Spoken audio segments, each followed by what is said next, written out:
Hello guys, this is our weekly 8 assignment. Let's get started. My name is Keqi Dai and my grade TSAO.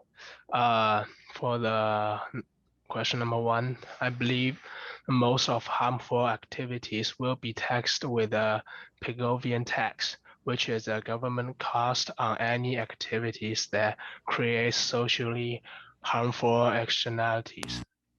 For example, gas, noise, and carbon. But all those taxes might not be a good idea, especially for the lower income families. Since all socially harmful activities will be taxed, citizens have a higher chance to be taxed, which reduce the income of a lower income family. For instance, noise tax, which will be extremely easy to tax on when you live in an apartment, and those lower income family are the one who needs help from UBI.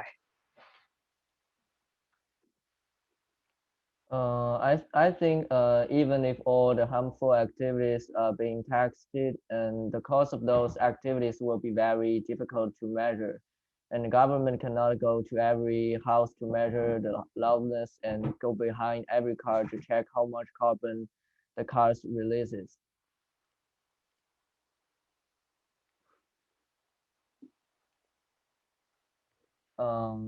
Let's move to the next one. Okay, so question 2. This is Leo and my grading TA is Noah. So for question 2, there are many benefits of BUI, and I'm gonna elaborate on 3 of them. So the first one is BUI ensures the basic rights of unemployed people.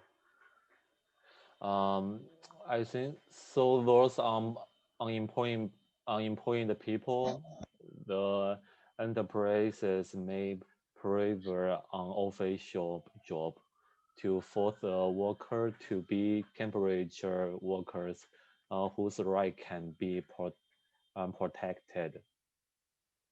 Yeah. Yes, Mm. that is exactly what I wanted to say. So second, for those who are currently unemployed, they must prove that they're looking for jobs positively to get the BUI. This will prevent the labor force participation decline because people can't just live on the BUI. Thirdly, for people employed but can't get enough wages to support themselves and their families, BUI will improve their quality of life, increase the purchasing power, and decrease the crime rate.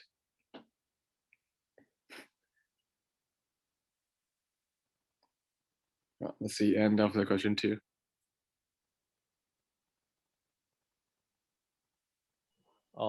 Lai Xinyu Su, my green NTA is right. On the question 3, number 1. Um, the first reason, UBA will cause inflation. If the government continue to give people money, then inflation will appear. Most of people will spend their money immediately because those money didn't make by themselves. So it will increase demand. Um, and and manufactured manufacturer will try to produce more goods. If they cannot produce more, it means the supply will not increase when demand increase. The price and quantity will increase as the research. Uh, UBI cannot bring people a better life because the um, purchasing power of UBI will become small and small by inflation. And second reason, um, labor force labor force participation um, will decrease. One of the main benefit of UBI is that people can wait until the job is suitable for them. And at the same time, people can also use those time to improve their skill. However, it's true. It is undeniable that someone will do this, but there may not be many people. More unemployment people may become dependent on UBI. According to statistic, a large number of people with cash assistance, such as TANF, will not look for job or improve their skill. Therefore, I have reason to suspect the UBI will cause labor force participation decrease. Third reason, UBI may not serve income inequality. It does not change the job structure of the social, which means that it doesn't increase job opportunity, and it cannot change the factor of the need to poverty. Like lack of skill, knowingness, gambling, and addiction. Therefore, I believe UBI cannot really solve the problem. Although I think UBI is too expensive. If UBI will give $1,000 to every American per month, this will be a huge expenditure. Also, 300 billion per month and $1 trillion per year. This will be opposed by many people because it is too expensive. Yeah, it's right. It's all about question number 3. I'll continue from question 4.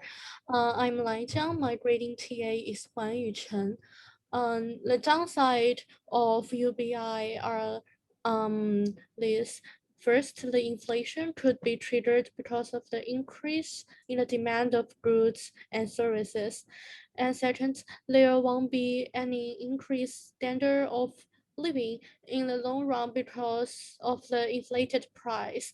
Third, free income may not incentivize people to get jobs and could make work seem optional. And last, free income could perpetuate the falling labor force participation rate. I also found some academic resources that discuss the UBI. According to the Right to Work and Basic Income written by Pagovian Architecture Bina, the critics of Universal Basic Income Guarantee, which is another name of UBI proposal discussed by standing in this volume. First, there is a fundamental tension between the way income in a monetary production economy is generated, the manner in which BIG, which is the Universal Basic Income Guarantee, wishes to redistribute it, and the subsequent negative impact of this redistribution on the process of income generation itself.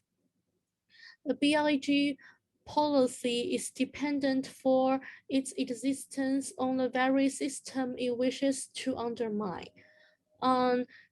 Do any of you who read this paper to knows other critics about the UBI? Yes, I'm totally with you. So In my opinion, the macroeconomics effect of BIG on contemporary economies that use modern money are destabilizing. The job guarantee, by contrast, stabilizes both the macroeconomy and the currency while helping transform the nature of work itself. Also, the employment safety net in standing space is not an accurate representation of the modern job guarantee proposals, a confusion which this paper aims to remedy. Yeah, I agree with you.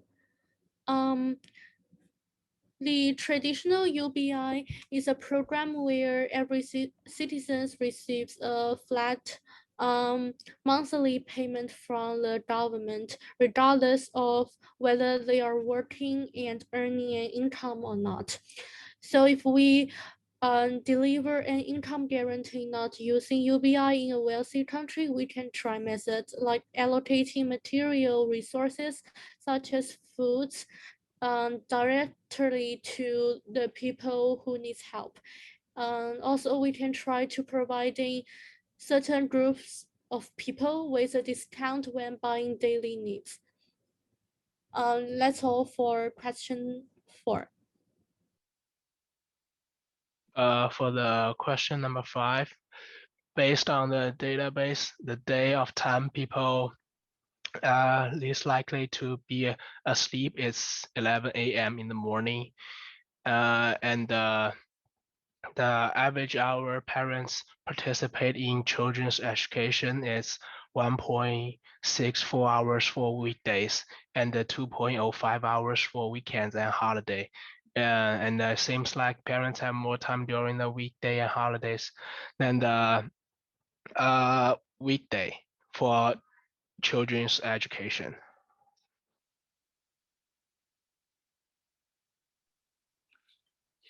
Okay, so the silly part of the question 5, I will continue with that. So part C of question 5. After examining the data, there does exist a big difference between voluntary hours. The average hours per day for civilian population is 0.13, while the average hours per day for persons who engage in activity is 2.29. So the difference between gender is not very big. The sex is not a major influencing factor. The reason for the differentiation of the difference is lifestyle. People engaging in volunteer jobs would have the idea of volunteering implanted deep in their mind. It is similar to the phenomenon I read once in a paper. So the salesmen use their sales product the most. And part D.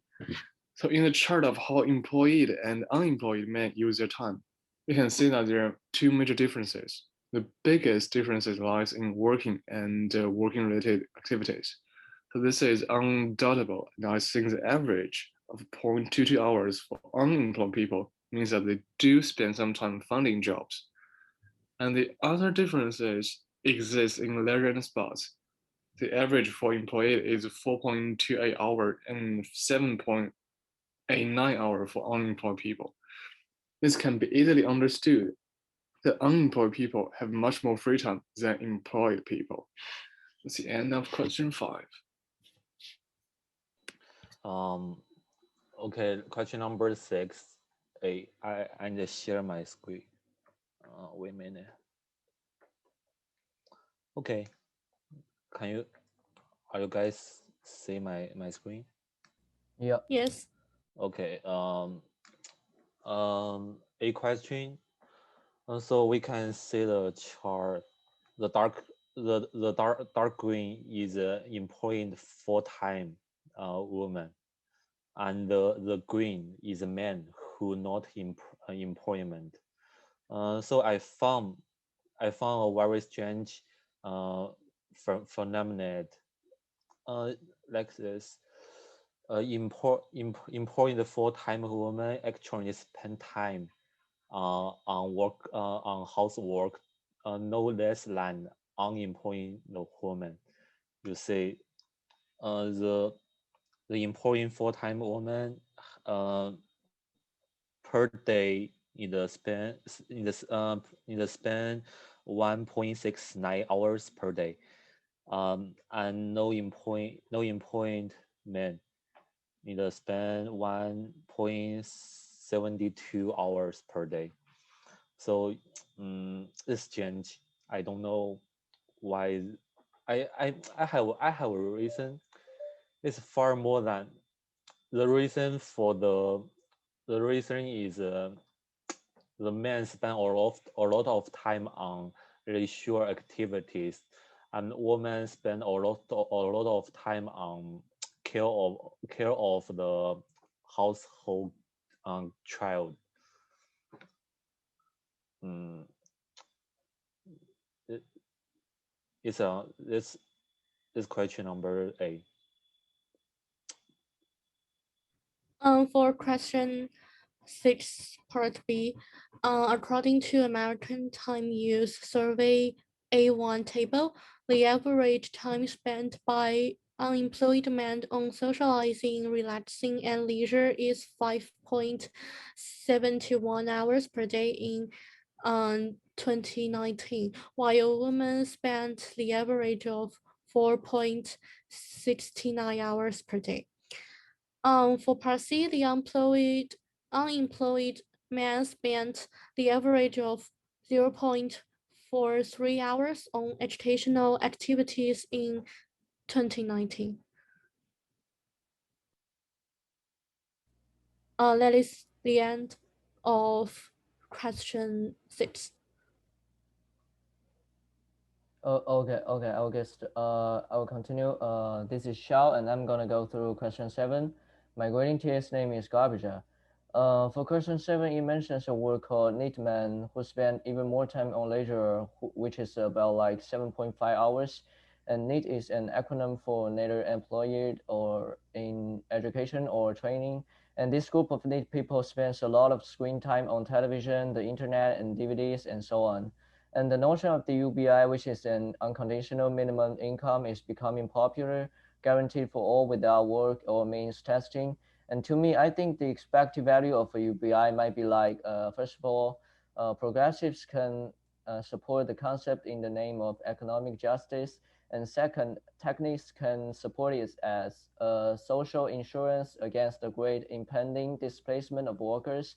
And third, even some libertarians can support it as a firewall against an otherwise expensive social welfare state.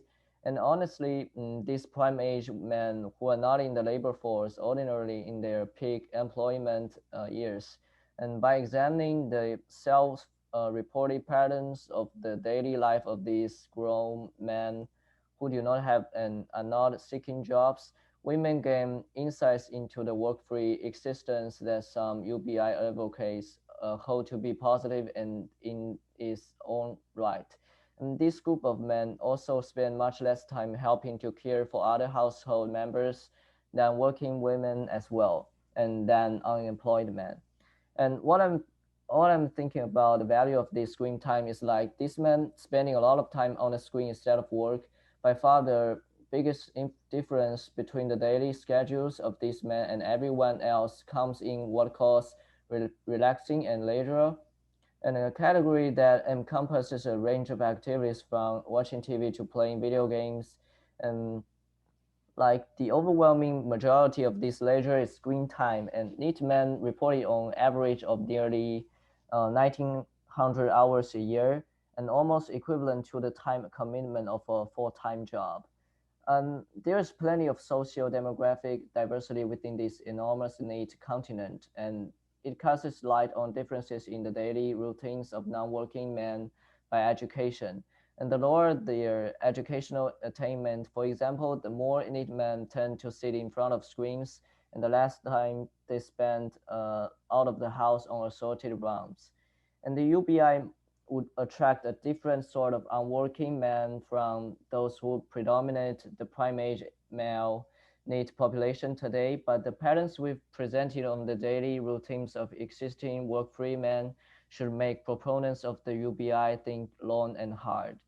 And if we make a connection with part 1 of this assignment, as we all know, the UBI will cause inflation and the labor force participation will be declined. And furthermore, it may not solve income inequality. And combined with the need man, if UBI provides free income to them, it may not incentivize people to get jobs, as it could perpetuate falling labor force participation rate, and they may remain the same, spending a lot of time on screen. And I think to induce the needs to do something other than playing video games, the government should help them in their income welfare. And education is very important, and parents need to be effective partners in ensuring their children's progression into further education or employment. And when people are more educated, they are less likely to become needs and find something to do on their own. That's all. Thanks